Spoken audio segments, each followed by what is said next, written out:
47তম BCS সকাল 9:30টার আগে হলে প্রবেশ বাধ্যতামূলক।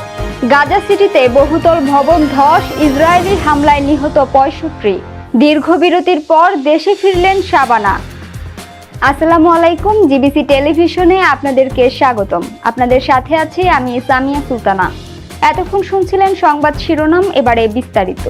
47তম বিসিএস প্রিলিমিনারি টেস্ট আগামী 19 সেপ্টেম্বর অনুষ্ঠিত হবে। এদিন সকাল 9:30টার মধ্যে সব পরীক্ষার্থীকে অবশ্যই হলে প্রবেশ করতে হবে। নির্ধারিত সময়ের পর কোনো পরীক্ষার্থীকে হলে ঢুকতে দেওয়া হবে না বলে জানিয়েছে বাংলাদেশ সরকারি কর্ম কমিশন। রোববার কমিশনের পরীক্ষা নিয়ন্ত্রক মাসুমা আফরিনের সই করা এক সংবাদ বিজ্ঞপ্তিতে এই তথ্য জানানো হয়েছে। বিজ্ঞপ্তিতে বলা হয়, সকাল 9:30 পর পরীক্ষার হলে প্রবেশের সব ফটক বন্ধ হয়ে যাবে। পরীক্ষায় অনাকাঙ্ক্ষিত পরিস্থিতি এড়াতে হাজিরা তালিকায় পরীক্ষার্থীদের রেজিস্ট্রেশন নম্বর জোড় ও বিজোড় আকারে বিন্যস্ত করা হয়েছে। পাশাপাশি প্রতিটি রেজিস্ট্রেশন নম্বর কক্ষওয়ারি দৈবচয়ন প্রক্রিয়ায় সাজানো হয়েছে। এই প্রক্রিয়ার কারণে নিজ আসন ও কক্ষ চিহ্নিত করতে কিছুটা সময় লাগতে পারে বলে জানায় পিএসসি। তাই পরীক্ষার্থীদের পর্যাপ্ত সময় হাতে নিয়ে নিজ নিজ পরীক্ষা কেন্দ্রে উপস্থিত হওয়ার পরামর্শ দেওয়া হয়েছে। পিএসসি আরও জানিয়েছে, 47তম বিসিএস প্রিলিমিনারি টেস্ট সুষ্ঠুভাবে সম্পন্ন ও পরীক্ষা হলে সুশৃঙ্খল পরিবেশ বজায় রাখতে পরীক্ষার্থীদের প্রবেশপত্রে উল্লিখিত নির্দেশনা যথাযথভাবে মেনে চলতে হবে। প্রসঙ্গত, 47তম বিসিএস পরীক্ষার বিজ্ঞপ্তি প্রকাশিত হয়েছিল 2024 সালে। এই বিসিএস এর মাধ্যমে ক্যাডার পদে 3487 জন এবং নন ক্যাডার পদে 201 জনকে নিয়োগ দেওয়ার কথা রয়েছে। নিয়োগের এই সুযোগ পেতে আবেদন করেছেন প্রায় 4.25 লাখ চাকরি প্রার্থী। এবারে আন্তর্জাতিক প্রসঙ্গ। গাজা সিটিতে বহুতল ভবন ধস, ইসরায়েলি হামলায় নিহত 65। ফিলিস্তিনের গাজা ভূখণ্ডের সবচেয়ে বড় নগরী গাজা সিটির আরেকটি বহুতল ভবন ধ্বংস করেছে ইসরায়েল। এছাড়া ভূখণ্ডটিতে হামলায় একদিনে নিহত হয়েছেন আরও অন্তত 65 জন। ফিলিস্তিনি সিভিল ডিফেন্স জানিয়েছে, এখনো পর্যন্ত অন্তত 50টি ভবন ধ্বংস করা হয়েছে।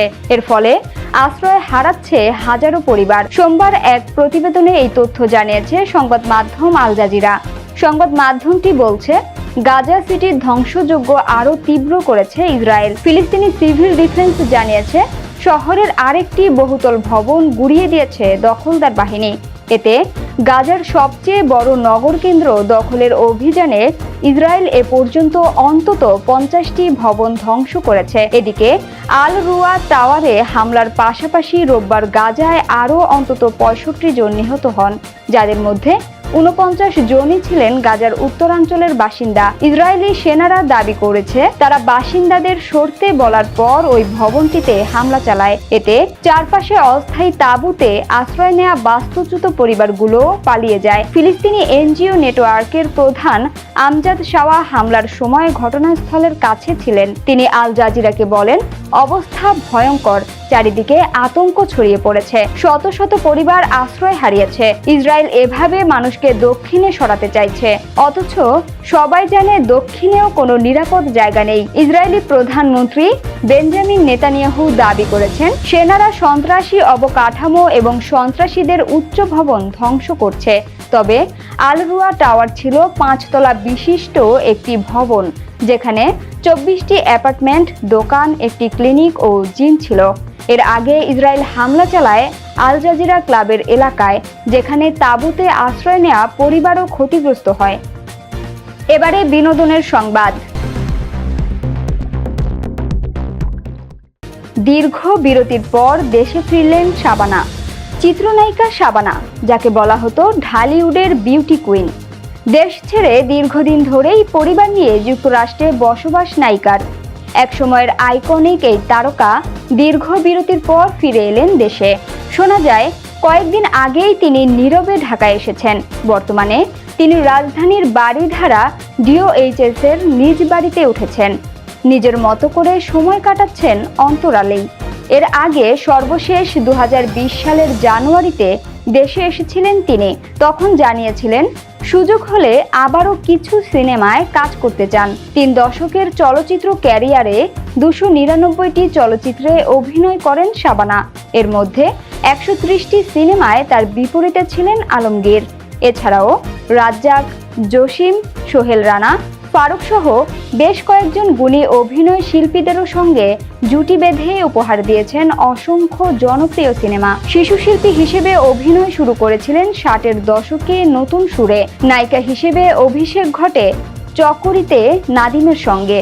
জনপ্রিয়তার চূড়ান্ত শীর্ষে থেকেও হুট করে যুক্তরাষ্ট্রে চলে যান শাবানা। 25 বছরের বেশি সময় ধরে স্বামী, সন্তান ও নাতি নাতনিদের সঙ্গে নিউ জার্সিতে স্থায়ীভাবে থাকছেন। এবার দীর্ঘদিন পরই তার দেশে ফেরা, তাও 5 বছর দীর্ঘ বিরতির পর। সংবাদের শেষ পর্যায়ে শিরোনামগুলো জানিয়ে দিব আরও একবার। 47তম BCS সকাল 9:30টার আগে হলে প্রবেশ বাধ্যতামূলক। গাজা সিটিতে বহুতল ভবন ধস, ইসরায়েলি হামলায় নিহত 65। দীর্ঘ বিরতির পর দেশে ফিরলেন শাবানা। জিবিসি সংবাদে এই ছিল এখনকার মতো।